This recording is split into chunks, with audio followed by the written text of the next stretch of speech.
If you're feeling a bit rusty and wondering how to regain your former glory in Season 2, then you've come to the right place. In this video, we'll be sharing some of the most effective strategies to help you sharpen your skills and dominate the competition. So grab your controller or your keyboard and let's get started.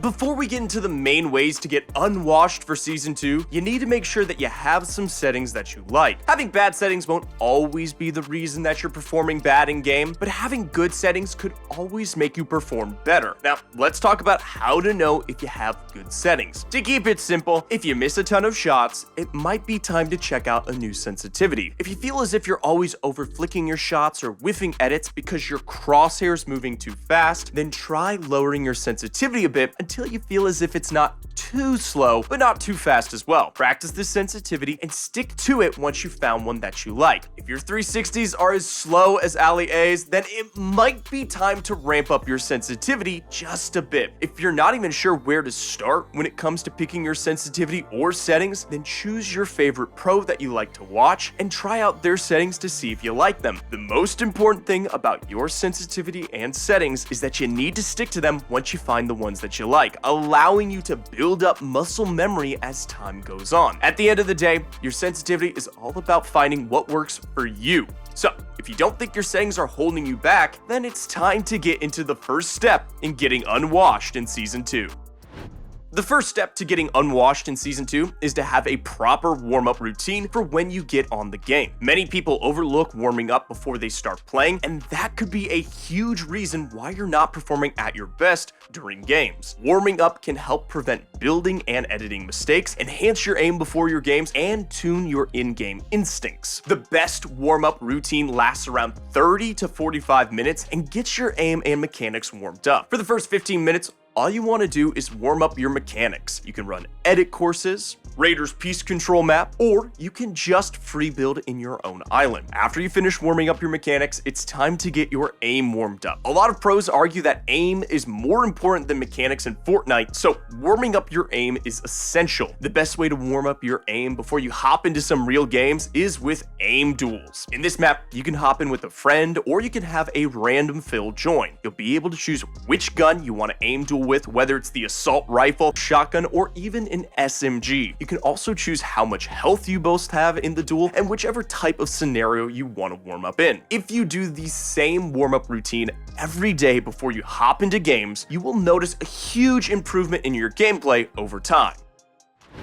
Understanding the meta in Fortnite is crucial in getting unwashed and becoming a skilled player again. The term meta refers to the top strategies and tactics that are popular within the current season. Knowing the meta allows players to make informed decisions about their gameplay, including which weapons to use, which heals to carry, and how to approach certain scenarios. By staying up to date with the meta, players can anticipate their opponent's moves and counter them effectively, giving them a strategic advantage in competitive play. A great way to stay up to date on the meta is simple. Play the game. Now, I know that's very broad, so let's go over it a little more. If you're someone who's trying to get back into competitive, play some arena, try out all the new guns, mobility, and healing items, and see what fits your playstyle the best. This season has a ton of new items, including the Kinetic Blade, which is the new best mobility item in the game, and this item has 3 mobility charges, which launch you into the air, recharging once every 10 seconds. Along with the new blade, they added new Havoc Pump shotguns, which are easily the most strong shotguns in the game, compared to the Maven shotgun and the Combat. There's also 3 places where you can find the mythic Havoc Pump shotgun, which hits for a max damage of 250. These 3 places are Brutal Bastion, Shattered Slabs, and the new massive POI, Mega City. The bosses spawn around 5 minutes into the game and are very easy to kill. Once you eliminate the boss, he drops a key card to the new OP Vault, where you can find the mythic pumps and the new best healing item, the legendary Slurp Juice. This isn't like the Slurp Juice we used to know.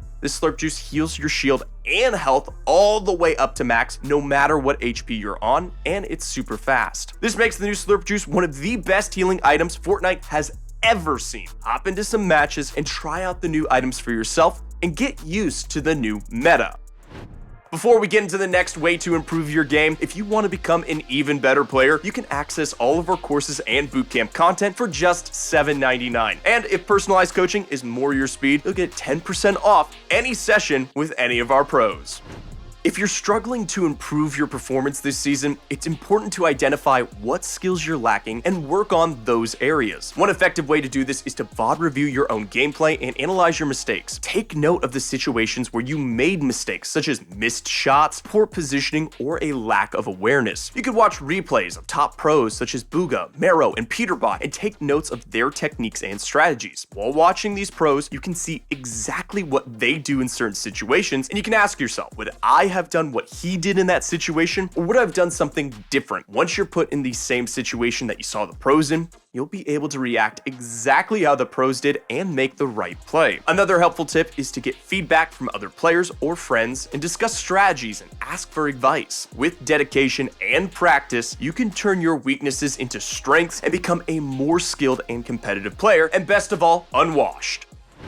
You're already on the right track to becoming unwashed in Season 2. You've already mastered the art of warming up, understand the crucial meta strategies, and have identified the areas you need to improve on. But what is the next step to take your skills to the next level? The answer is simple: practice. The best way to practice skills such as mechanics and aim is through creative. You'll be using a lot of the same maps you use to warm up to practice in as well. Even though warming up and practicing are two very different things, warming up is primarily focused on preparing your skills for a game, while practicing is intended to grow your skills. If you noticed your building and editing have been lacking in game, you can practice them by doing things like free building in your own island, running through Raiders Peace Control map, or going through edit courses, and hey, even playing Zone Wars. While practicing, you do not want to just join a map and go through the motions. You could be building up bad habits that way. You always want to have a purpose while practicing to make sure you're improving on whatever you need to get better at. If you've been missing a ton of edits in game, then go through edit courses and really focus on going slow the first few times and try not to mess up a single edit no matter how long it takes you. Then, as you run through the courses without messing up, that's when you can start adding some speed back and going through them a little faster. Track your progress by timing yourself every run. Now, when it comes to improving building and piece control, Raiders Piece Control map is the way to go. Raiders Piece Control map has tons of in-game fighting scenarios where you have to piece control your opponent and take a protected peek to secure the elimination. While going through all of these scenarios,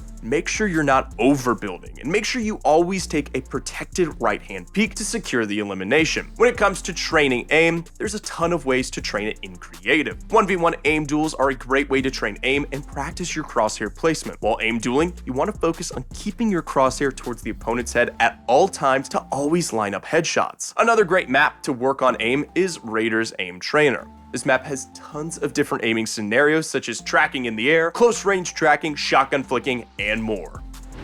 If you want to see more content on how to improve as a Fortnite player, make sure you leave a like and subscribe. Also, make sure to stay tuned for more skill improving videos.